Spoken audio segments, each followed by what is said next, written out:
हम edit menu में आते हैं और उसके बाद प्रेफरेंसेस में डॉक्यूमेंट में आते हैं। बड़ी हम इसमें कमांड्स हैं। मेजरमेंट यूनिट है, यहाँ पर आ रहा है मिलीमीटर। ये मिलीमीटर क्या होगा, इसका क्या फ़र्क होगा, पहले मैं बताऊं।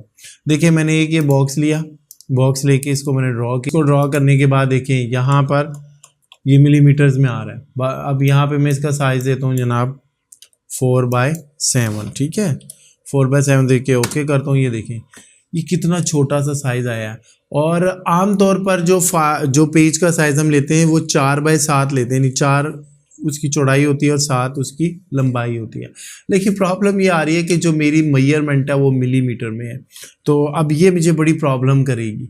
अब अगर मैंने 4/7 का पेज बनाना है तो मिलीमीटर में तो मुझे उसको 100, 200, 400 तक ले जाना पड़ेगा। इस चीज़ से बचने के लिए मुझे यहाँ पे प्रेफरेंसेस में आना है, डॉक्यूमेंट में आना है। इसको आपको हर सूरत इंचेस करना है।